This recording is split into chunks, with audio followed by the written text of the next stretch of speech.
পর্ব ২ হাওয়া মোড়ক। খবরটা জানার পর থেকে নীল ভীষণ খুশি। কিভাবে এই আনন্দটা প্রকাশ করবে সেটা বুঝে উঠতে পারতেছিল না। এই বাড়িতে এই খবর শেয়ার করার মতো নীলের আপন কেউ নেই। চিত্রা বুঝতে পেরেছিল জামাইয়ের আচরণে এমন কিছু পরিবর্তন এসেছে যার কোনো ব্যাখ্যা হয় না। সকাল থেকে সন্ধ্যা হয়ে গেলেও জামাইয়ের ঘর থেকে বের হওয়ার কোনো নাম নেই। ওর পিতা বলে, ওই অপদার্থের কথা ছেড়ে দাও তো, খেতে এসো। আজ মেট্রোতে এসি থাকা সত্ত্বেও নীল উত্তেজনায় ঘামতেছিল। মেট্রো স্টেশন থেকে রায়চৌধুরী গ্রুপ অফ ইন্ডাস্ট্রিজ এর হেড অফিস মাত্র 5 মিনিটের পর। নীল সেটা 3 মিনিটেই পৌঁছালো। নীল ভিতরে পা রাখতেই কানাঘুষা শুরু হয়ে গেল। তারপর শশাঙ্ক রায়চৌধুরীর কেবিনের বাহিরে গিয়ে বসে পড়ল নীল। নীলকে দেখে শুরু হলো ফিসফিস। একজন স্টাফ হেসে বলে, শুনেছি ও এখন বিপিএল কার্ড হোল্ডার। আরেকজন স্টাফ বলে, নির্ঘাত ঠাকুরদার কাছে টাকা চাইতে এসেছে, অথবা চাকরি। নীল চোখ বন্ধ করে সব শুনতেছিল। তবে এমন নয় যে সবাই তাকে দেখে বিরক্ত। এই অফিসে আজও এমন কিছু মানুষ আছে যারা নীলের বাবা হীরেন রায় চৌধুরীকে অন্তর থেকে শ্রদ্ধা করে। নীলকে দেখে সেই সব মানুষগুলো খুশি হয়েছিল। আজকে কে নীলকে নিয়ে কি ভাবতেছিল তা নিয়ে নীলের কোনো মাথা ব্যথা ছিল না। নীল কারো কথায় কান দেয় না, কারণ সে জানতো খুব শীঘ্রই এসব লোক তার পায়ের কাছে এসে পড়বে। পয়সা জিনিসটাই এমন মায়াবী। নীলের মনের ভিতরে পাকিয়ে ওঠা চূড়ান্ত রাগ আর ঘৃণা নিয়ে দাঁতে দাঁত চেপে বলে, এক মাগে তো আর শীত যায় না কাকা, আপনার সময় শেষ। অন্যদিকে শশাঙ্ক রায় কেবিনে বসে নিজেকে মানসিকভাবে প্রস্তুত করে নিচ্ছিলেন। এই 2.5 বছরের রক্তের সম্পর্কে যে ধুলো জমে আছে তা এত সহজেই মুছে যাবার নয়। তবুও শশাঙ্ক রায় চৌধুরীর এই কাজটা যে কোনো মূল্যেই করতে হবে। শশাঙ্ক রায় অবশেষে সাহস নিয়ে কেবিন থেকে বাইরে এসে দেখে প্রত্যেক কৌতূহলী চোখ ওর এবং নীলের দিকে তাকিয়ে। শশাঙ্কের আগুনের দৃষ্টি সবাইকে চুপ করিয়ে দিলেও তিনি বুঝলেন এই আলোচনা থামানো একদম অসম্ভব। তাই শশাঙ্ক বাবু সোফায় বসে থাকা নীলকে হাসি মুখে জিজ্ঞেস করলেন, কেমন আছিস দাদু ভাই? বুড়ো দাদুকে এতদিনে মনে পড়লো। শশাঙ্কর উদ্দেশ্য ছিল অফিসে একটা বার্তা দেওয়া। এই মুহূর্তে দাদু নাতির মধ্যে কোনো সমস্যা নেই। নীল সামান্য হাসে। শশাঙ্ক বলে, ভেতরে আয় নীল, ভিতরে গিয়ে কথা বলি। নীল ভিতরে এসে অবাক দৃষ্টিতে দেখতেছিল কেবিনটা। ডেস্কে বসে থাকা লোকটাকেও হাড়ে হাড়ে চিনে নীল। শশাঙ্ক বাবু মৃদু হেসে নাতিকে বলে, এই 2.5 বছর তোর কথা আমার প্রত্যেক মুহূর্তে মনে পড়তো। রোজ তোর সাথে দেখা করবো ভেবেও পিছিয়ে আসতাম। আসলে সাহসে কুলাতো না রে দাদু ভাই। ঠান্ডা গলায় নীল বলল, ভনিতা না করে বলেই ফেলুন আপনার আসল উদ্দেশ্যটা। শশাঙ্ক বাবু ধমক দিয়ে উঠলেন, এইভাবে কথা বলবি তুই তোর দাদুর সাথে? এই শিক্ষা দিয়েছে আমাদের পরিবার? শশাঙ্ক ভেবেছিলেন ছোটবেলা থেকে শান্ত নিরীহ মৃদু হাসি নীল এই ধমকটা খেয়েই ভয়ে কুঁকড়ে যাবে। সেই সুযোগে কার্য সিদ্ধ করে নিবে শশাঙ্ক বাবু। কিন্তু কার্যক্ষেত্রে হলো উল্টোটা। নীল বিষাক্ত দৃষ্টি দেখিয়ে বলল, আপনি এই পরিবার ড্রামাটা চালিয়ে যান, আমি উঠলাম। নীলকে উঠে যেতে দেখে শশাঙ্ক বাবু মিনতি করে উঠলেন। শশাঙ্ক বাবু বুঝলেন ধমকে কাজ হবে না, সময় আর পরিস্থিতি ওকে অনেক কঠিন করে তুলেছে। শশাঙ্ক বাবু মাথা নিচু করে বললেন, শোভা বাজারে একটা গলিতে এই ব্যবসা শুরু করেছিলাম। অনেক খেটে বাড়িয়েছিলাম ব্যবসাটা। তবে এই ব্যবসার উন্নতি হয় তোর বাবার অক্লান্ত পরিশ্রমে। নীল বলে, অবশেষে স্বীকার করার জন্য ধন্যবাদ। এবার বলুন আমার থেকে কি চান? শশাঙ্ক বাবু এবার বিশেষ রাগ ডাক না করে সরাসরি বললেন, আমি চাই তুই এই বিজনেসে জয়েন কর আর তোর কাকাকে হেল্প কর। নীল বলে, আমার কাকা মানে আপনার ছোট ছেলে ধীরেন রায় চৌধুরী, যাকে আপনি কোনো যোগ্যতা ছাড়াই এই কোম্পানিতে সিইও বানিয়েছিলেন, যে আপনার স্বাদের বিজনেসটাকে ধ্বংস করে দিচ্ছে। শশাঙ্ক বাবু একটু কঠোরভাবে বললেন, ও তোর গুরুজন। গুরুজনকে সম্মান দেওয়ার শিক্ষাটা আমি ধীরেন রায় চৌধুরী থেকে পাইনি। শশাঙ্ক বাবুকে কথার মাঝখানে থামিয়ে দিয়ে নীল ভীষণ রুক্ষ গলায় কথাটা বলে। শশাঙ্ক বাবুকে নিরুত্তর দেখে নীল বলে ওঠে, তাহলে খবরটা সত্যি তাই তো? আপনার অপদার্থ ছোট ছেলে সত্যি সত্যি কোম্পানিকে ডুবিয়ে দিতে চলেছে। আপনি চেয়েছিলেন আপনার ছোট ছেলে আপনার বড় ছেলের মতো যোগ্যতার প্রমাণ করুক। দেখুন সে প্রমাণ করেছে। শশাঙ্ক খুব হতাশ হয়ে বললেন, এখন এই সব কথা থাক, তুই কোম্পানিতে জয়েন কর। না করিস না দাদু ভাই। নীল অন্তর থেকে এই কোম্পানিকে উদ্ধার করতে চায়, তবে সেটা ধীরেনের উপস্থিতিতে করা সম্ভব নয়। সেই জন্য নীল স্পষ্টভাবে জানিয়ে দেয়, আমি আপনার প্রস্তাবে রাজি আছি, তবে আমার দুইটা শর্ত আছে। শশাঙ্ক অবাক হয়ে বলে, শর্ত? নীল ভীষণ স্পষ্ট আর রুক্ষ গলায় বলল, প্রথম শর্ত, আমি সিইও হিসাবে জয়েন করব। দ্বিতীয়টা হলো, আমার বিজনেস ডিসিশন নিয়ে আমি কারো কাছে জবাবদিহিতা করব না। শশাঙ্কবাবু নিজের কানকে বিশ্বাস করতে না পেরে আবার প্রশ্ন করে, তুই কোম্পানিতে জয়েন করতে চাস নাকি প্রতিশোধ নিতে চাস দাদু ভাই? তোর কাকুকে সরিয়ে তুই চেয়ারে বসতে চাস? লোক শুনলে কি বলবে? নীল বলে, কিছুই বলবে না। নীল একটু হেসে বলল, একটু আগেই তো আপনি বললেন কাকার এই বিজনেসে একটাই অবদান, সেটা হলো বিজনেসকে ডোবানো। তাই ভেবে দেখুন আপনি কি করবেন। নীলের বলা দৃঢ় বাস্তব কথাগুলো শশাঙ্ক রায় অস্বীকার করতে না পেরে মাথা নিচু করে বসে থাকলেন। নীল নিজেও কোনো রকম তাড়া দেখালো না। ইতিমধ্যে শশাঙ্কবাবু কেবিনের নীরবতা ভঙ্গ করে জানালেন, আমি রাজি আছি। খুব শীঘ্রই তোমার কাছে অ্যাপয়েন্টমেন্ট লেটার চলে যাবে। তুমি সামনের মাসে সিইও হিসাবে এই কোম্পানিতে জয়েন করছো। কেউ তোমার কাজে ইন্টারফেয়ার করবে না। নীল ওর ব্যাগ থেকে একটা ফাইল বের করে শশাঙ্কবাবুর টেবিলে রাখলেন। শশাঙ্কবাবু অবাক হয়ে বলল, এটা কি?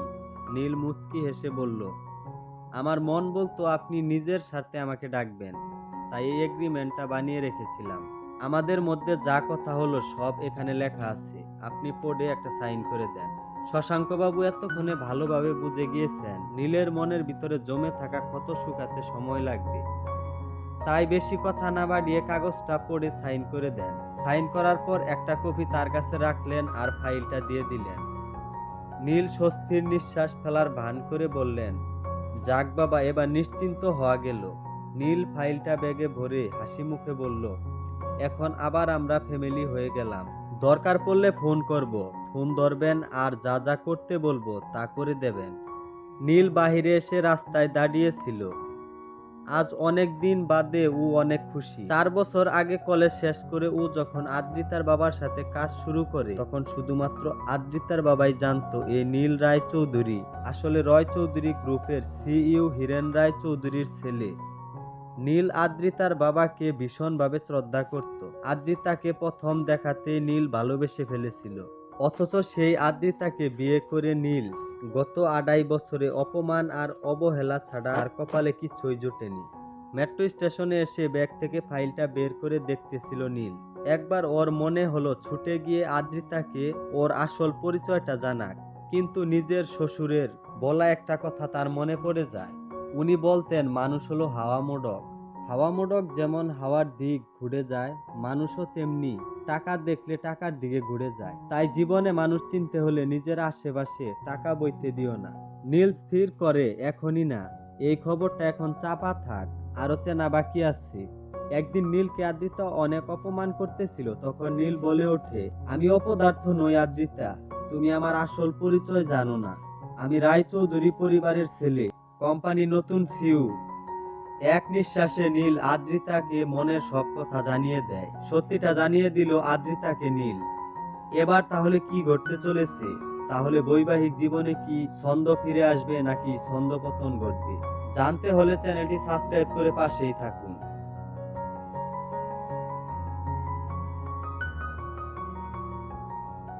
খবরটা জানার পর থেকে নীল ভীষণ খুশি। কিভাবে এই আনন্দটা প্রকাশ করবে সেটা বুঝে উঠতে পারতেছিল না। এই বাড়িতে এই খবর শেয়ার করার মতো নীলের আপন কেউ নেই। চিত্রা বুঝতে পেরেছিল জামাইয়ের আচরণে এমন কিছু পরিবর্তন এসেছে যার কোনো ব্যাখ্যা হয় না। সকাল থেকে সন্ধ্যা হয়ে গেলেও জামাইয়ের ঘর থেকে বের হওয়ার কোনো নাম নেই। ওর পিতা বলে, ওই অপদার্থের কথা ছেড়ে দাও তো, খেতে এসো। আজ মেট্রোতে এসি থাকা সত্ত্বেও নীল উত্তেজনায় ঘামতেছিল। মেট্রো স্টেশন থেকে রায়চৌধুরী গ্রুপ অফ ইন্ডাস্ট্রিজ এর হেড অফিস মাত্র 5 মিনিটের পথ। নীল সেটা 3 মিনিটেই পৌঁছালো। নীল ভিতরে পা রাখতেই কানাঘুষা শুরু হয়ে গেল। তারপর শশাঙ্ক রায় চৌধুরীর কেবিনের বাহিরে গিয়ে বসে পড়ল নীল। নীলকে দেখে শুরু হলো ফিসফিস।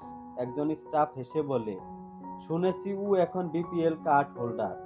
আরেকজন স্টাফ বলে, নির্ঘাত ঠাকুরদার কাছে টাকা চাইতে এসেছে, অথবা চাকরি। নীল চোখ বন্ধ করে সব শুনতেছিল। তবে এমন নয় যে সবাই তাকে দেখে বিরক্ত। এই অফিসে আজও এমন কিছু মানুষ আছে যারা নীলের বাবা হীরেন রায় চৌধুরীকে অন্তর থেকে শ্রদ্ধা করে। নীলকে দেখে সেই সব মানুষগুলো খুশি হয়েছিল। আজকে কে নীলকে নিয়ে কি ভাবতেছিল তা নিয়ে নীলের কোনো মাথা ব্যথা ছিল না। নীল কারো কথায় কান দেয় না, কারণ সে জানতো খুব শীঘ্রই এসব লোক তার পায়ের কাছে এসে পড়বে। পয়সা জিনিসটাই এমন মায়াবী। নীলের মনের ভিতরে পাকিয়ে ওঠা চূড়ান্ত রাগ আর ঘৃণা নিয়ে দাঁতে দাঁত চেপে বলে, এক মাগে তো আর শীত যায় না কাকা, আপনার সময় শেষ। অন্যদিকে শশাঙ্ক রায় কেবিনে বসে নিজেকে মানসিকভাবে প্রস্তুত করে নিচ্ছিলেন। এই 2.5 বছরের রক্তের সম্পর্কে যে ধুলো জমে আছে তা এত সহজেই মুছে যাবার নয়। তবুও শশাঙ্ক রায় চৌধুরীর এই কাজটা যে কোনো মূল্যেই করতে হবে। শশাঙ্ক রায় অবশেষে সাহস নিয়ে কেবিন থেকে বাইরে এসে দেখে প্রত্যেক কৌতূহলী চোখ ওর এবং নীলের দিকে তাকিয়ে। শশাঙ্কের আগুনের দৃষ্টি সবাইকে চুপ করিয়ে দিলেও তিনি বুঝলেন এই আলোচনা থামানো একদম অসম্ভব। তাই শশাঙ্ক বাবু সোফায় বসে থাকা নীলকে হাসি মুখে জিজ্ঞেস করলেন, কেমন আছিস দাদু ভাই? বুড়ো দাদুকে এতদিনে মনে পড়লো। শশাঙ্কর উদ্দেশ্য ছিল অফিসে একটা বার্তা দেওয়া। এই মুহূর্তে দাদু নাতির মধ্যে কোনো সমস্যা নেই। নীল সামান্য হাসে। শশাঙ্ক বলে, ভেতরে আয় নীল, ভিতরে গিয়ে কথা বলি। নীল ভিতরে এসে অবাক দৃষ্টিতে দেখতেছিল কেবিনটা। ডেস্কে বসে থাকা লোকটাকেও হাড়ে হাড়ে চিনে নীল। শশাঙ্ক বাবু মৃদু হেসে নাতিকে বলে, এই 2.5 বছর তোর কথা আমার প্রত্যেক মুহূর্তে মনে পড়তো। রোজ তোর সাথে দেখা করব ভেবেও পিছিয়ে আসতাম। আসলে সাহসে কুলাতো না রে দাদু ভাই। ঠান্ডা গলায় নীল বলল, ভনিতা না করে বলেই ফেলুন আপনার আসল উদ্দেশ্যটা। শশাঙ্ক বাবু ধমক দিয়ে উঠলেন, এইভাবে কথা বলবি তুই তোর দাদুর সাথে? এই শিক্ষা দিয়েছে আমাদের পরিবার? শশাঙ্ক ভেবেছিলেন ছোটবেলা থেকে শান্ত নিরীহ মৃদু হাসি নীল এই ধমকটা খেয়েই ভয়ে কুঁকড়ে যাবে। সেই সুযোগে কার্য সিদ্ধ করে নিবে শশাঙ্ক বাবু। কিন্তু কার্যক্ষেত্রে হলো উল্টোটা। নীল বিষাক্ত দৃষ্টি দেখিয়ে বলল, আপনি এই পরিবার ড্রামাটা চালিয়ে যান, আমি উঠলাম। নীলকে উঠে যেতে দেখে শশাঙ্ক বাবু মিনতি করে উঠলেন। শশাঙ্ক বাবু বুঝলেন ধমকে কাজ হবে না, সময় আর পরিস্থিতি ওকে অনেক কঠিন করে তুলেছে। শশাঙ্ক বাবু মাথা নিচু করে বললেন, শোভাবাজারে একটা গলিতে এই ব্যবসা শুরু করেছিলাম। অনেক খেটে বাড়িয়েছিলাম ব্যবসাটা।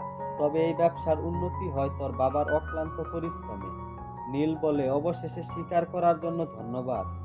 এবার বলুন আমার থেকে কি চান?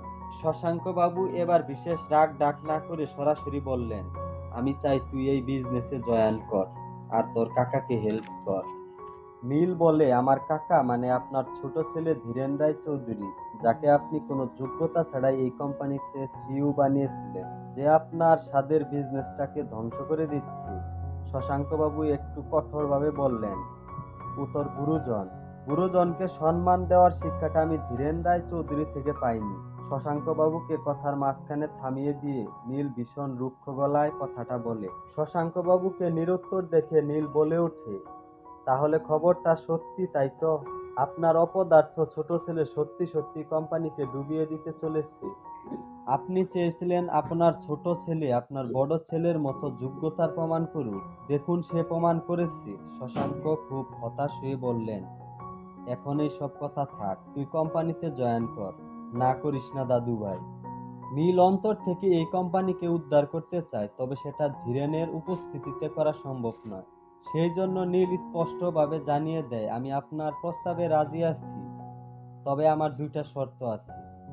শশাঙ্ক অবাক হয়ে বলে, শর্ত? নীল ভীষণ স্পষ্ট আর রুক্ষ গলায় বলল, প্রথম শর্ত, আমি সিইও হিসাবে জয়েন করব। দ্বিতীয়টা হলো আমার বিজনেস ডিসিশন নিয়ে আমি কারো কাছে জবাবদিহিতা করব না। শশাঙ্ক বাবু নিজের কানকে বিশ্বাস করতে না পেরে আবার প্রশ্ন করে, তুই কোম্পানিতে জয়েন করতে চাস নাকি প্রতিশোধ নিতে চাস দাদু ভাই? তোর কাকুকে সরিয়ে তুই চেয়ারে বসতে চাস? লোক শুনলে কি বলবে? নীল বলে, কিছুই বলবে না। নীল একটু হেসে বলল, একটু আগেই তো আপনি বললেন কাকার এই বিজনেসে একটাই অবদান, সেটা হলো বিজনেসকে ডোবানো। তাই ভেবে দেখুন আপনি কি করবেন। নীলের বলা দৃঢ় বাস্তব কথাগুলো শশাঙ্ক রায় অস্বীকার করতে না পেরে মাথা নিচু করে বসে থাকলেন। নীল নিজেও কোনো রকম তাড়া দেখালো না। ইতিমধ্যে শশাঙ্কবাবু কেবিনের নীরবতা ভঙ্গ করে জানালেন, আমি রাজি আছি। খুব শীঘ্রই তোমার কাছে অ্যাপয়েন্টমেন্ট লেটার চলে যাবে। তুমি সামনের মাসে সিইও হিসাবে এই কোম্পানিতে জয়েন করছো। কেউ তোমার কাজে ইন্টারফেয়ার করবে না। নীল ওর ব্যাগ থেকে একটা ফাইল বের করে শশাঙ্কবাবু টেবিলে রাখলেন। শশাঙ্কবাবু অবাক হয়ে বলল, এটা কি? নীল মুচকি হেসে বলল, আমার মন বলতো আপনি নিজের স্বার্থে আমাকে ডাকবেন, তাই এই এগ্রিমেন্টটা বানিয়ে রেখেছিলাম। আমাদের মধ্যে যা কথা হলো সব এখানে লেখা আছে। আপনি পড়ে একটা সাইন করে দেন। শশাঙ্কবাবু এতক্ষণে ভালোভাবে বুঝে গিয়েছেন নীলের মনের ভিতরে জমে থাকা ক্ষত শুকাতে সময় লাগবে। তাই বেশি কথা না বাড়িয়ে কাগজটা পড়ে সাইন করে দেন। সাইন করার পর একটা কপি তার কাছে রাখলেন আর ফাইলটা দিয়ে দিলেন। নীল স্বস্তির নিঃশ্বাস ফেলার ভান করে বললেন, যাক বাবা, এবার নিশ্চিন্ত হওয়া গেল। নীল ফাইলটা ব্যাগে ভরে হাসি মুখে বলল, এখন আবার আমরা ফ্যামিলি হয়ে গেলাম। দরকার পড়লে ফোন করব, ফোন ধরবেন আর যা যা করতে বলবো তা করে দেবেন। নীল বাহিরে এসে রাস্তায় দাঁড়িয়েছিল। আজ অনেক দিন বাদে ও অনেক খুশি। 4 বছর আগে কলেজ শেষ করে ও যখন আদ্রিতার বাবার সাথে কাজ শুরু করে তখন শুধুমাত্র আদ্রিতার বাবাই জানতো এই নীল রায় চৌধুরী আসলে রয় চৌধুরী গ্রুপের সিইও হিরেন রায় চৌধুরীর ছেলে। নীল আদ্রিতার বাবাকে ভীষণভাবে শ্রদ্ধা করত। আদ্রিতাকে প্রথম দেখাতেই নীল ভালোবেসে ফেলেছিল। অথচ সেই আদ্রিতাকে বিয়ে করে নীল গত 2.5 বছরে অপমান আর অবহেলা ছাড়া আর কপালে কিছুই জোটেনি। মেট্রো স্টেশনে এসে ব্যাগ থেকে ফাইলটা বের করে দেখতেছিল নীল। একবার ওর মনে হলো ছুটে গিয়ে আদ্রিতাকে ওর আসল পরিচয়টা জানাক, কিন্তু নিজের শ্বশুরের বলা একটা কথা তার মনে পড়ে যায়। উনি বলতেন, মানুষ হলো হাওয়া মোড়ক। হাওয়া মোড়ক যেমন হাওয়ার দিক ঘুরে যায়, মানুষও তেমনি টাকা দেখলে টাকার দিকে ঘুরে যায়। তাই জীবনে মানুষ চিনতে হলে নিজের আশেপাশে টাকা বইতে দিও না। নীল স্থির করে, এখনই না, এই খবরটা এখন চাপা থাক, আরো চেনা বাকি আছে। একদিন নীলকে আদ্রিতা অনেক অপমান করতেছিল, তখন নীল বলে ওঠে, আমি অপদার্থ নই আদ্রিতা, তুমি আমার আসল পরিচয় জানো না। আমি রায় চৌধুরী পরিবারের ছেলে, কোম্পানি নতুন সিইও। এক নিঃশ্বাসে নীল আদ্রিতাকে মনের সব কথা জানিয়ে দেয়। সত্যিটা জানিয়ে দিল আদ্রিতাকে নীল। এবার তাহলে কি ঘটতে চলেছে? তাহলে বৈবাহিক জীবনে কি ছন্দ ফিরে আসবে নাকি ছন্দপতন ঘটবে? জানতে হলে চ্যানেলটি সাবস্ক্রাইব করে পাশেই থাকুন।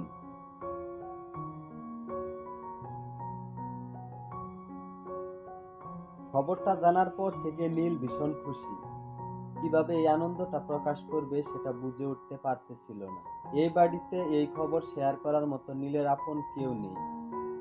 চিত্রা বুঝতে পেরেছিল জামাইয়ের আচরণে এমন কিছু পরিবর্তন এসেছে যার কোনো ব্যাখ্যা হয় না। সকাল থেকে সন্ধ্যা হয়ে গেলেও জামাইয়ের ঘর থেকে বের হওয়ার কোনো নাম নেই। ওর পিতা বলে, ওই অপদার্থের কথা ছেড়ে দাও তো, খেতে এসো। আজ মেট্রোতে এসি থাকা সত্ত্বেও নীল উত্তেজনায় ঘামতেছিল। মেট্রো স্টেশন থেকে রায়চৌধুরী গ্রুপ অফ ইন্ডাস্ট্রিজ এর হেড অফিস মাত্র 5 মিনিটের পথ। নীল সেটা 3 মিনিটেই পৌঁছালো। নীল ভিতরে পা রাখতেই কানাঘুষা শুরু হয়ে গেল। তারপর শশাঙ্ক রায় চৌধুরীর কেবিনের বাহিরে গিয়ে বসে পড়ল নীল। নীলকে দেখে শুরু হলো ফিসফিস। একজন স্টাফ হেসে বলে, শুনেছি ও এখন বিপিএল কার্ড হোল্ডার। আরেকজন স্টাফ বলে, নির্ঘাত ঠাকুরদার কাছে টাকা চাইতে এসেছে, অথবা চাকরি। নীল চোখ বন্ধ করে সব শুনতেছিল। তবে এমন নয় যে সবাই তাকে দেখে বিরক্ত। এই অফিসে আজও এমন কিছু মানুষ আছে যারা নীলের বাবা হিরেন রায় চৌধুরীকে অন্তর থেকে শ্রদ্ধা করে। নীলকে দেখে সেই সব মানুষগুলো খুশি হয়েছিল। আজকে কে নীলকে নিয়ে কি ভাবতেছিল তা নিয়ে নীলের কোনো মাথা ব্যথা ছিল না। নীল কারো কথায় কান দেয় না, কারণ সে জানতো খুব শীঘ্রই এসব লোক তার পায়ের কাছে এসে পড়বে। পয়সা জিনিসটাই এমন মায়াবী। নীলের মনের ভিতরে পাকিয়ে ওঠা চূড়ান্ত রাগ আর ঘৃণা নিয়ে দাঁতে দাঁত চেপে বলে, এক মাগে তো আর শীত যায় না কাকা, আপনার সময় শেষ। অন্যদিকে শশাঙ্ক রায় কেবিনে বসে নিজেকে মানসিকভাবে প্রস্তুত করে নিচ্ছিলেন। এই 2.5 বছরের রক্তের সম্পর্কে যে ধুলো জমে আছে তা এত সহজেই মুছে যাবার নয়। তবুও শশাঙ্ক রায় চৌধুরীর এই কাজটা যে কোনো মূল্যেই করতে হবে। শশাঙ্ক রায় অবশেষে সাহস নিয়ে কেবিন থেকে বাইরে এসে দেখে প্রত্যেক কৌতূহলী চোখ ওর এবং নীলের দিকে তাকিয়ে। শশাঙ্কের আগুনের দৃষ্টি সবাইকে চুপ করিয়ে দিলেও তিনি বুঝলেন এই আলোচনা থামানো একদম অসম্ভব। তাই শশাঙ্ক বাবু সোফায় বসে থাকা নীলকে হাসি মুখে জিজ্ঞেস করলেন, কেমন আছিস দাদু ভাই? বুড়ো দাদুকে এতদিনে মনে পড়লো। শশাঙ্কর উদ্দেশ্য ছিল অফিসে একটা বার্তা দেওয়া। এই মুহূর্তে দাদু নাতির মধ্যে কোনো সমস্যা নেই। নীল সামান্য হাসে। শশাঙ্ক বলে, ভেতরে আয় নীল, ভিতরে গিয়ে কথা বলি। নীল ভিতরে এসে অবাক দৃষ্টিতে দেখতেছিল কেবিনটা। ডেস্কে বসে থাকা লোকটাকেও হাড়ে হাড়ে চিনে নীল। শশাঙ্ক বাবু মৃদু হেসে নাতিকে বলে, এই 2.5 বছর তোর কথা আমার প্রত্যেক মুহূর্তে মনে পড়তো। রোজ তোর সাথে দেখা করবো ভেবেও পিছিয়ে আসতাম। আসলে সাহসে কুলাতো না রে দাদু ভাই। ঠান্ডা গলায় নীল বলল, ভনিতা না করে বলেই ফেলুন আপনার আসল উদ্দেশ্যটা। শশাঙ্ক বাবু ধমক দিয়ে উঠলেন, এইভাবে কথা বলবি তুই তোর দাদুর সাথে? এই শিক্ষা দিয়েছে আমাদের পরিবার? শশাঙ্ক ভেবেছিলেন ছোটবেলা থেকে শান্ত নিরীহ মৃদু হাসি নীল এই ধমকটা খেয়েই ভয়ে কুঁকড়ে যাবে। সেই সুযোগে কার্য সিদ্ধ করে নিবে শশাঙ্ক বাবু, কিন্তু কার্যক্ষেত্রে হলো উল্টোটা। নীল বিষাক্ত দৃষ্টি দেখিয়ে বলল, আপনি এই পরিবার ডামাটা চালিয়ে যান, আমি উঠলাম। নীলকে উঠে যেতে দেখে শশাঙ্ক বাবু মিনতি করে উঠলেন। শশাঙ্ক বাবু বুঝলেন ধমকে কাজ হবে না, সময় আর পরিস্থিতি ওকে অনেক কঠিন করে তুলেছে। শশাঙ্ক বাবু মাথা নিচু করে বললেন, শোভাবাজারে একটা গলিতে এই ব্যবসা শুরু করেছিলাম। অনেক খেটে বাড়িয়েছিলাম ব্যবসাটা, তবে এই ব্যবসার উন্নতি হয় তোর বাবার অক্লান্ত পরিশ্রমে। নীল বলে, অবশেষে স্বীকার করার জন্য ধন্যবাদ। এবার বলুন আমার থেকে কি চান? শশাঙ্ক বাবু এবার বিশেষ রাগ ডাক না করে সরাসরি বললেন, আমি চাই তুই এই বিজনেসে জয়েন কর আর তোর কাকাকে হেল্প কর। নীল বলে, আমার কাকা মানে আপনার ছোট ছেলে ধীরেন রায় চৌধুরী, যাকে আপনি কোনো যোগ্যতা ছাড়াই এই কোম্পানিতে সিইও বানিয়েছিলেন, যে আপনার স্বাদের বিজনেসটাকে ধ্বংস করে দিচ্ছে। শশাঙ্ক বাবু একটু কঠোরভাবে বললেন, ও তোর গুরুজনকে সম্মান দেওয়ার শিক্ষাটা আমি ধীরেন রায় চৌধুরী থেকে পাইনি। শশাঙ্ক বাবুকে কথার মাঝখানে থামিয়ে দিয়ে নীল ভীষণ রুক্ষ গলায় কথাটা বলে। শশাঙ্ক বাবুকে নিরুত্তর দেখে নীল বলে ওঠে, তাহলে খবরটা সত্যি তাই তো? আপনার অপদার্থ ছোট ছেলে সত্যি সত্যি কোম্পানিকে ডুবিয়ে দিতে চলেছে। আপনি চেয়েছিলেন আপনার ছোট ছেলে আপনার বড় ছেলের মতো যোগ্যতার প্রমাণ করুক, দেখুন সে প্রমাণ করেছে। শশাঙ্ক খুব হতাশ হয়ে বললেন, এখন এই সব কথা থাক, তুই কোম্পানিতে জয়েন কর। না করিস না দাদু ভাই। নীল অন্তর থেকে এই কোম্পানিকে উদ্ধার করতে চায়, তবে সেটা ধীরেনের উপস্থিতিতে করা সম্ভব নয়। সেই জন্য নীল স্পষ্টভাবে জানিয়ে দেয়, আমি আপনার প্রস্তাবে রাজি আছি, তবে আমার 2টা শর্ত আছে। শশাঙ্ক অবাক হয়ে বলে, শর্ত? নীল ভীষণ স্পষ্ট আর রুক্ষ গলায় বলল, প্রথম শর্ত, আমি সিইও হিসাবে জয়েন করব। দ্বিতীয়টা হলো আমার বিজনেস ডিসিশন নিয়ে আমি কারো কাছে জবাবদিহিতা করব না। শশাঙ্ক বাবু নিজের কানকে বিশ্বাস করতে না পেরে আবার প্রশ্ন করে, তুই কোম্পানিতে জয়েন করতে চাস নাকি প্রতিশোধ নিতে চাস দাদু ভাই? তোর কাকুকে সরিয়ে তুই চেয়ারে বসতে চাস? লোক শুনলে কি বলবে? নীল বলে, কিছুই বলবে না। নীল একটু হেসে বলল, একটু আগেই তো আপনি বললেন কাকার এই বিজনেসে একটাই অবদান, সেটা হলো বিজনেসকে ডোবানো। তাই ভেবে দেখুন আপনি কি করবেন। নীলের বলা দৃঢ় বাস্তব কথাগুলো শশাঙ্ক রায় অস্বীকার করতে না পেরে মাথা নিচু করে বসে থাকলেন। নীল নিজেও কোনো রকম তাড়া দেখালো না। ইতিমধ্যে শশাঙ্ক বাবু কেবিনের নীরবতা ভঙ্গ করে জানালেন, আমি রাজি আছি, খুব শীঘ্রই তোমার কাছে অ্যাপয়েন্টমেন্ট লেটার চলে যাবে। তুমি সামনের মাসে সিইও হিসাবে এই কোম্পানিতে জয়েন করছো। কেউ তোমার কাজে ইন্টারফেয়ার করবে না। নীল ওর ব্যাগ থেকে একটা ফাইল বের করে শশাঙ্ক বাবুর টেবিলে রাখলেন। শশাঙ্ক বাবু অবাক হয়ে বলল, এটা কি? নীল মুচকি হেসে বলল, আমার মন বলতো আপনি নিজের স্বার্থে আমাকে ডাকবেন, তাই এই এগ্রিমেন্টটা বানিয়ে রেখেছিলাম। আমাদের মধ্যে যা কথা হলো সব এখানে লেখা আছে, আপনি পড়ে একটা সাইন করে দেন। শশাঙ্ক বাবু এতক্ষণে ভালোভাবে বুঝে গিয়েছেন নীলের মনের ভিতরে জমে থাকা ক্ষত শুকাতে সময় লাগবে, তাই বেশি কথা না বাড়িয়ে কাগজটা পড়ে সাইন করে দেন। সাইন করার পর একটা কপি তার কাছে রাখলেন আর ফাইলটা দিয়ে দিলেন। নীল স্বস্তির নিঃশ্বাস ফেলার ভান করে বললেন, যাক বাবা, এবার নিশ্চিন্ত হওয়া গেল। নীল ফাইলটা ব্যাগে ভরে হাসি মুখে বলল, এখন আবার আমরা ফ্যামিলি হয়ে গেলাম। দরকার পড়লে ফোন করব, ফোন ধরবেন আর যা যা করতে বলবো তা করে দেবেন। নীল বাহিরে এসে রাস্তায় দাঁড়িয়েছিল। আজ অনেক দিন বাদে ও অনেক খুশি। 4 বছর আগে কলেজ শেষ করে ও যখন আদ্রিতার বাবার সাথে কাজ শুরু করে, তখন শুধুমাত্র আদ্রিতার বাবাই জানতো এই নীল রায় চৌধুরী আসলে রয় চৌধুরী গ্রুপের সিইও হিরেন রায় চৌধুরীর ছেলে। নীল আদ্রিতার বাবাকে ভীষণভাবে শ্রদ্ধা করত। আদ্রিতাকে প্রথম দেখাতেই নীল ভালোবেসে ফেলেছিল। অথচ সেই আদ্রিতাকে বিয়ে করে নীল গত 2.5 বছরে অপমান আর অবহেলা ছাড়া আর কপালে কিছুই জোটেনি। মেট্রো স্টেশনে এসে ব্যাগ থেকে ফাইলটা বের করে দেখতেছিল নীল। একবার ওর মনে হলো ছুটে গিয়ে আদ্রিতাকে ওর আসল পরিচয়টা জানাক, কিন্তু নিজের শ্বশুরের বলা একটা কথা তার মনে পড়ে যায়। উনি বলতেন মানুষ হলো হাওয়া মোড়ক। হাওয়া মোড়ক যেমন হাওয়ার দিক ঘুরে যায়, মানুষও তেমনি টাকা দেখলে টাকার দিকে ঘুরে যায়। তাই জীবনে মানুষ চিনতে হলে নিজের আশেপাশে টাকা বইতে দিও না। নীল স্থির করে এখনই না, এই খবরটা এখন চাপা থাক, আরো চেনা বাকি আছে। একদিন নীলকে আদ্রিতা অনেক অপমান করতেছিল, তখন নীল বলে ওঠে, আমি অপদার্থ নই আদ্রিতা, তুমি আমার আসল পরিচয় জানো না। আমি রায় চৌধুরী পরিবারের ছেলে, কোম্পানি নতুন সিইও। এক নিঃশ্বাসে নীল আদ্রিতাকে মনের সব কথা জানিয়ে দেয়। সত্যিটা জানিয়ে দিল আদ্রিতাকে নীল। এবার তাহলে কি ঘটতে চলেছে? তাহলে বৈবাহিক জীবনে কি ছন্দ ফিরে আসবে নাকি ছন্দপতন ঘটবে? জানতে হলে চ্যানেলটি সাবস্ক্রাইব করে পাশেই থাকুন।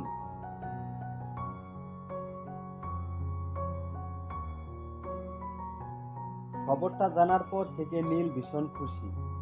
কিভাবে এই আনন্দটা প্রকাশ করবে সেটা বুঝে উঠতে পারতেছিল না। এই বাড়িতে এই খবর শেয়ার করার মতো নীলের আপন কেউ নেই। চিত্রা বুঝতে পেরেছিল জামাইয়ের আচরণে এমন কিছু পরিবর্তন এসেছে যার কোনো ব্যাখ্যা হয় না। সকাল থেকে সন্ধ্যা হয়ে গেলেও জামাইয়ের ঘর থেকে বের হওয়ার কোনো নাম নেই। ওর পিতা বলে, ওই অপদার্থের কথা ছেড়ে দাও তো, খেতে এসো। আজ মেট্রোতে এসি থাকা সত্ত্বেও নীল উত্তেজনায় ঘামতেছিল। মেট্রো স্টেশন থেকে রায় চৌধুরী গ্রুপ অফ ইন্ডাস্ট্রিজ এর হেড অফিস মাত্র 5 মিনিটের পথ। নীল সেটা 3 মিনিটেই পৌঁছালো। নীল ভিতরে পা রাখতেই কানাঘুষা শুরু হয়ে গেল। তারপর শশাঙ্ক রায় চৌধুরীর কেবিনের বাহিরে গিয়ে বসে পড়ল নীল। নীলকে দেখে শুরু হলো ফিসফিস। একজন স্টাফ হেসে বলে, শুনেছি ও এখন বিপিএল কার্ড হোল্ডার। আরেকজন স্টাফ বলে, নির্ঘাত ঠাকুরদার কাছে টাকা চাইতে এসেছে, অথবা চাকরি। নীল চোখ বন্ধ করে সব শুনতেছিল। তবে এমন নয় যে সবাই তাকে দেখে বিরক্ত।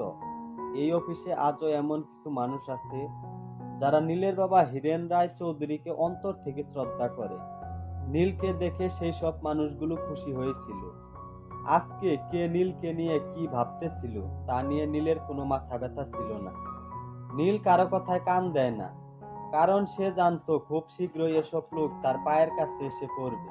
পয়সা জিনিসটাই এমন মায়াবী। নীলের মনের ভিতরে পাকিয়ে ওঠা চূড়ান্ত রাগ আর ঘৃণা নিয়ে দাঁতে দাঁত চেপে বলে, এক মাগে তো আর শীত যায় না কাকা, আপনার সময় শেষ। অন্যদিকে শশাঙ্ক রায় কেবিনে বসে নিজেকে মানসিকভাবে প্রস্তুত করে নিচ্ছিলেন। এই 2.5 বছরের রক্তের সম্পর্কে যে ধুলো জমে আছে তা এত সহজেই মুছে যাবার নয়। তবুও শশাঙ্ক রায় চৌধুরীর এই কাজটা যে কোনো মূল্যেই করতে হবে। শশাঙ্ক রায় অবশেষে সাহস নিয়ে কেবিন থেকে বাইরে এসে দেখে প্রত্যেক কৌতূহলী চোখ ওর এবং নীলের দিকে তাকিয়ে। শশাঙ্কের আগুনের দৃষ্টি সবাইকে চুপ করিয়ে দিলেও তিনি বুঝলেন এই আলোচনা থামানো একদম অসম্ভব। তাই শশাঙ্ক বাবু সোফায় বসে থাকা নীলকে হাসি মুখে জিজ্ঞেস করলেন, কেমন আছিস দাদু ভাই? বুড়ো দাদুকে এতদিনে মনে পড়লো। শশাঙ্কর উদ্দেশ্য ছিল অফিসে একটা বার্তা দেওয়া। এই মুহূর্তে দাদু নাতির মধ্যে কোনো সমস্যা নেই। নীল সামান্য হাসে। শশাঙ্ক বলে, ভেতরে আয় নীল, ভিতরে গিয়ে কথা বলি। নীল ভিতরে এসে অবাক দৃষ্টিতে দেখতেছিল কেবিনটা। ডেস্কে বসে থাকা লোকটাকেও হাড়ে হাড়ে চিনে নীল। শশাঙ্ক বাবু মৃদু হেসে নাতিকে বলে, এই 2.5 বছর তোর কথা আমার প্রত্যেক মুহূর্তে মনে পড়তো। রোজ তোর সাথে দেখা করব ভেবেও পিছিয়ে আসতাম। আসলে সাহসে কুলাতো না রে দাদু ভাই। ঠান্ডা গলায় নীল বলল, ভনিতা না করে বলেই ফেলুন আপনার আসল উদ্দেশ্যটা। শশাঙ্ক বাবু ধমক দিয়ে উঠলেন, এইভাবে কথা বলবি তুই তোর দাদুর সাথে? এই শিক্ষা দিয়েছে আমাদের পরিবার? শশাঙ্ক ভেবেছিলেন ছোটবেলা থেকে শান্ত নিরীহ মৃদু হাসি নীল এই ধমকটা খেয়েই ভয়ে কুঁকড়ে যাবে। সেই সুযোগে কার্য সিদ্ধ করে নেবে শশাঙ্ক বাবু, কিন্তু কার্যক্ষেত্রে হলো উল্টোটা। নীল বিষাক্ত দৃষ্টি দেখিয়ে বলল, আপনি এই পরিবার ড্রামাটা চালিয়ে যান, আমি উঠলাম। নীলকে উঠে যেতে দেখে শশাঙ্ক বাবু মিনতি করে উঠলেন। শশাঙ্ক বাবু বুঝলেন ধমকে কাজ হবে না, সময় আর পরিস্থিতি ওকে অনেক কঠিন করে তুলেছে। শশাঙ্ক বাবু মাথা নিচু করে বললেন, শোভাবাজারে একটা গলিতে এই ব্যবসা শুরু করেছিলাম, অনেক খেটে বাড়িয়েছিলাম ব্যবসাটা, তবে এই ব্যবসার উন্নতি হয় তোর বাবার অক্লান্ত পরিশ্রমে। নীল বলে, অবশেষে স্বীকার করার জন্য ধন্যবাদ। এবার বলুন আমার থেকে কি চান? শশাঙ্ক বাবু এবার বিশেষ রাগ ডাক না করে সরাসরি বললেন, আমি চাই তুই এই বিজনেসে জয়েন কর আর তোর কাকাকে হেল্প কর। নীল বলে, আমার কাকা মানে আপনার ছোট ছেলে ধীরেন রায় চৌধুরী, যাকে আপনি কোনো যোগ্যতা ছাড়াই এই কোম্পানিতে সিইও বানিয়েছিলেন, যে আপনার স্বাদের বিজনেসটাকে ধ্বংস করে দিচ্ছে। শশাঙ্ক বাবু একটু কঠোরভাবে বললেন, ও তোর গুরুজন, গুরুজনকে সম্মান দেওয়ার শিক্ষাটা আমি ধীরেন রায় চৌধুরী থেকে পাইনি। শশাঙ্ক বাবুকে কথার মাঝখানে থামিয়ে দিয়ে নীল ভীষণ রুক্ষ গলায় কথাটা বলে। শশাঙ্ক বাবুকে নিরুত্তর দেখে নীল বলে ওঠে, তাহলে খবরটা সত্যি তাই তো? আপনার অপদার্থ ছোট ছেলে সত্যি সত্যি কোম্পানিকে ডুবিয়ে দিতে চলেছে। আপনি চেয়েছিলেন আপনার ছোট ছেলে আপনার বড় ছেলের মতো যোগ্যতার প্রমাণ করুক, দেখুন সে প্রমাণ করেছে। শশাঙ্ক খুব হতাশ হয়ে বললেন, এখন এই সব কথা থাক, তুই কোম্পানিতে জয়েন কর। না করিস না দাদু ভাই। নীল অন্তর থেকে এই কোম্পানিকে উদ্ধার করতে চায়, তবে সেটা ধীরেনের উপস্থিতিতে করা সম্ভব নয়। সেই জন্য নীল স্পষ্টভাবে জানিয়ে দেয়, আমি আপনার প্রস্তাবে রাজি আছি, তবে আমার দুইটা শর্ত আছে। শশাঙ্ক অবাক হয়ে বলে, শর্ত? নীল ভীষণ স্পষ্ট আর রুক্ষ গলায় বলল, প্রথম শর্ত, আমি সিইও হিসাবে জয়েন করব। দ্বিতীয়টা হলো আমার বিজনেস ডিসিশন নিয়ে আমি কারো কাছে জবাবদিহিতা করব না। শশাঙ্ক বাবু নিজের কানকে বিশ্বাস করতে না পেরে আবার প্রশ্ন করে, তুই কোম্পানিতে জয়েন করতে চাস নাকি প্রতিশোধ নিতে চাস দাদু ভাই? তোর কাকুকে সরিয়ে তুই চেয়ারে বসতে চাস? লোক শুনলে কি বলবে? নীল বলে, কিছুই বলবে না। নীল একটু হেসে বলল, একটু আগেই তো আপনি বললেন কাকার এই বিজনেসে একটাই অবদান, সেটা হলো বিজনেসকে ডোবানো। তাই ভেবে দেখুন আপনি কি করবেন। নীলের বলা দৃঢ় বাস্তব কথাগুলো শশাঙ্ক রায় অস্বীকার করতে না পেরে মাথা নিচু করে বসে থাকলেন। নীল নিজেও কোনো রকম তাড়া দেখালো না। ইতিমধ্যে শশাঙ্ক বাবু কেবিনের নীরবতা ভঙ্গ করে জানালেন, আমি রাজি আছি, খুব শীঘ্রই তোমার কাছে অ্যাপয়েন্টমেন্ট লেটার চলে যাবে। তুমি সামনের মাসে সিইও হিসাবে এই কোম্পানিতে জয়েন করছো, কেউ তোমার কাজে ইন্টারফেয়ার করবে না। নীল ওর ব্যাগ থেকে একটা ফাইল বের করে শশাঙ্ক বাবুর টেবিলে রাখলেন। শশাঙ্ক বাবু অবাক হয়ে বলল, এটা কি? নীল মুচকি হেসে বলল, আমার মন বলতো আপনি নিজের স্বার্থে আমাকে ডাকবেন, তাই এই এগ্রিমেন্টটা বানিয়ে রেখেছিলাম। আমাদের মধ্যে যা কথা হলো সব এখানে লেখা আছে, আপনি পড়ে একটা সাইন করে দেন। শশাঙ্ক বাবু এতক্ষণে ভালোভাবে বুঝে গিয়েছেন নীলের মনের ভিতরে জমে থাকা ক্ষত শুকাতে সময় লাগবে, তাই বেশি কথা না বাড়িয়ে কাগজটা পড়ে সাইন করে দেন। সাইন করার পর একটা কপি তার কাছে রাখলেন আর ফাইলটা দিয়ে দিলেন।